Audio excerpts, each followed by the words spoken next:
Hey, how's it going everybody? In this After Effects tutorial, we're going to be looking at how to create this car animation.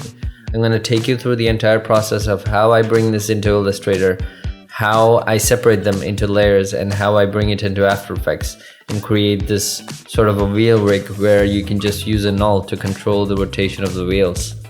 We're also going to be looking at how to create this seamless or looping background inside of Illustrator, and I'm also going to take you through the process of some of the animations that I do to bring the scene to life. So let's get started. First step is going to be downloading the car illustration that you're going to be using. You can use any of these websites or create one yourself.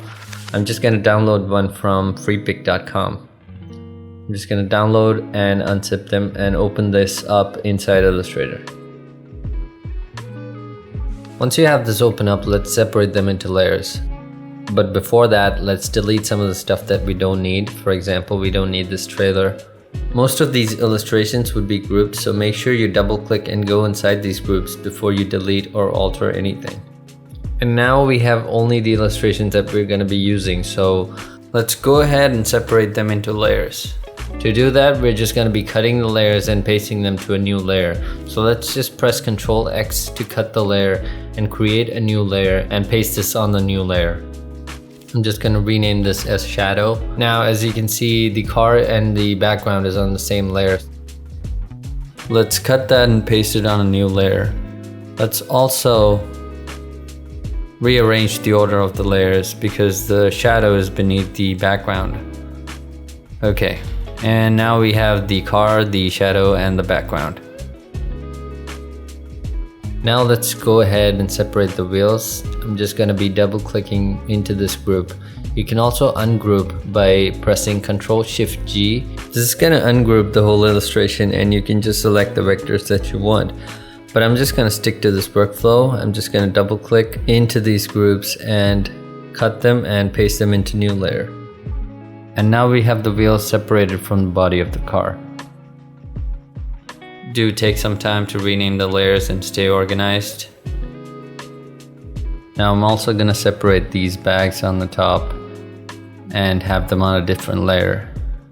And we're done and ready to move on to the next step, which is creating a seamless background. Because in most cases it's actually the background that is moving and not the car itself. So let's use the artboard tool to extend the illustration to the right.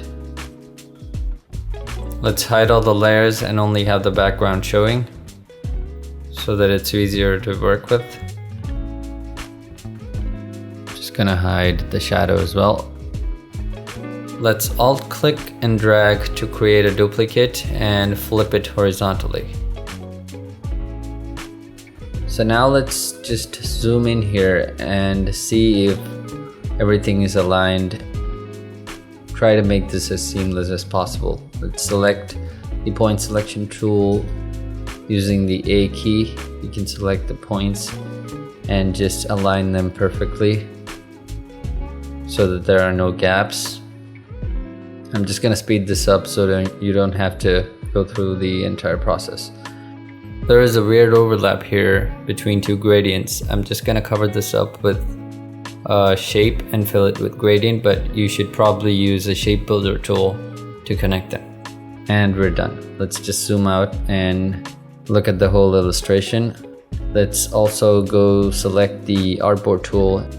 Let's also zoom in and make sure the edges are perfectly aligned to the artboard. This is pretty important because once we're in After Effects, we are going to apply an effect that makes the background loop. So we need to make sure the start and end, the left and right of the image, are perfectly aligned. And now we're all set to save this Illustrator file and import into After Effects. But as an extra step, I'd highly encourage you to separate these trees, mountains, and the background so that you can create some sort of an animation that brings the whole scene to life, like the movement of trees, parallax movement of the mountain, the sky.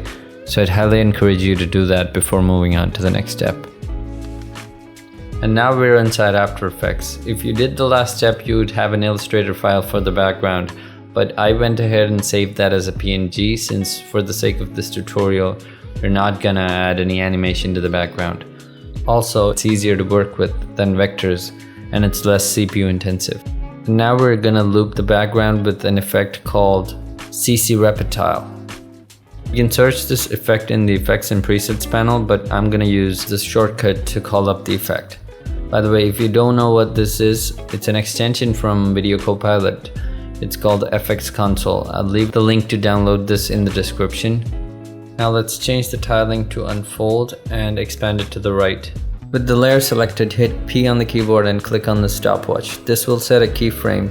And let's go forward along the timeline, move the exposition. This will set 2 keyframes and it will animate from the left to right. Let's press Ctrl C to copy this keyframe and paste it here so that it starts at 1 second.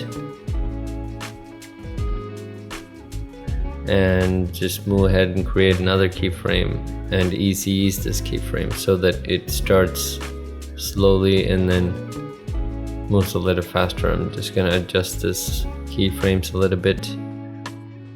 We'll come back later and adjust the spacing and easing of these keyframes in the graph editor. For now, let's just go back and bring in our car illustration. When we bring in, what you can see is it comes as a pre-comp, so we need to bring all the layers outside. So let's go inside this composition, copy everything and paste it here. But I'm just going to use a shortcut called unprecomp, which comes along with Motion Design School's free plugin called Motion Tools. I'll leave a link in the description to actually download this. It basically has a bunch of free shortcuts that you can use. Let's also hide some of these layers which we're not going to use right now, which are the bags. So I'm just going to hide them. So on to the next step, let's adjust the anchor point of the wheels. You can use the keyboard shortcut Y to select the pan anchor point tool, and I'm just gonna place this right in the center where the wheel is going to rotate from. I'm also gonna do this for the front wheel. Okay, now let's create a null object using the shortcut Ctrl-Alt-Shift-Y. Let's place this null towards the bottom of the car body and parent the body to the null. Let's also create a null to parent both the wheels. But this time let's use Motion Tools to create this null. You can just select both the layers and click on this. This will create a null, but also attach the selected layers to that null. Let's quickly rename this to wheels. Now on to the next step, which is creating the wheel rig. Let's tap P to open up the position property of the null. We need to separate the X and Y axis, so let's right click and click on Separate Dimensions. Now let's link the rotation property of the wheels to the X position of the null. To do that, let's Alt or Option click the stopwatch and use the Pick Whip tool to link it to the X position of the null. And now let's try moving the X position of the null. You can see that the wheels are rotating. Let's also link the car body to the wheels. And now we have this rig where we can just move the null and the wheels just rotate. We can also keyframe this X position and adjust the easing of the keyframes, and the wheels will automatically correspond to that. Now to add some sort of vibration to the whole body of the car. To do that, let's alt click the stopwatch on rotation and add a wiggle expression. The wiggle expression needs us to input 2 values, one for amplitude and one for frequency. The frequency relates to how much you want the value to move per second, and the amplitude is how much of the value is allowed to change above or below the starting value. So if I keep the value of 10, for example, you can see it's rotating plus or minus 10. So we don't want that, so let's decrease that value of amplitude. Now we have a really subtle vibration going on, and that's exactly what we want. So now we have the vibration on the car body and the wheel rig. Let's attach this wheel rig to the background so that the wheels rotate based on how much the background is moving. But before that, let's link these bags to the car because it feels kind of weird when they're floating around. Let's unshy them and link to the body of the car and try them again. Okay, so now you have the null to control the rotation of the wheels, but in this case our background is moving already, so we don't really need the null, but you should actually keep the null if your scene is different and you want more advanced control over the wheel rotation. But for this scene, let's just get rid of the null and link the rotation of the wheels directly to the background X position. Doing the same process again, pick whipping to the X position of the background. Now you'll notice that the wheel is rotating in the opposite direction, and that's normal because the background is now moving to the left. So in order to counter that, let's multiply the expression with -1. So we enter asterisk -1. And now we have it exactly like we want. You can just click and drag the background and you can see how the wheel is rotating in the correct direction. Okay, so now we can add some follow-through animations. Like when the car has come to stop, we can rotate the body of the car towards the front and bring it back. Let's also add some easing to the keyframes by pressing F9. Okay, so let's go into the graph editor for the X position of the background and try to bring it to a smooth and try to make the ending a little smoother. So let's go to the graph editor and bring it to a smooth stop. Just play with these keyframes and try to see what works best for you. Let's also add some kind of follow through towards the start.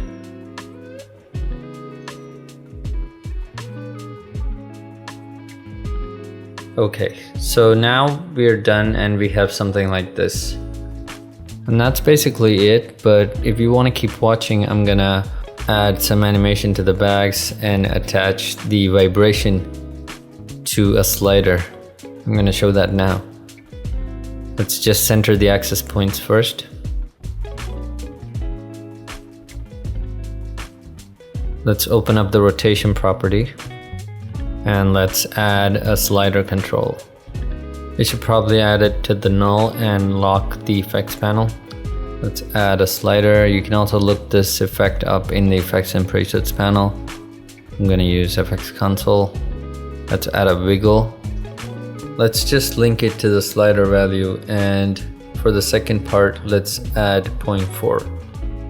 Now we can control the frequency with this slider. So now that we have this kind of vibration going on, let's just add the same expression to the Y position of the bag. Let's copy that and paste. Now let's try changing up the values a little bit. The vibration is a little too intense, so let's bring down the value. Okay, so now let's copy this to the other two bags.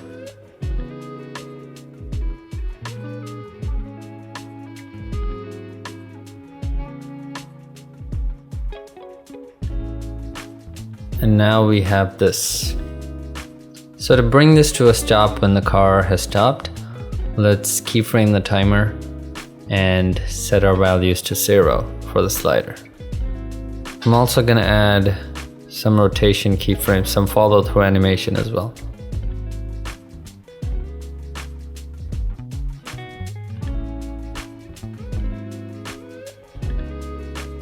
Let's adjust those keyframes a little bit.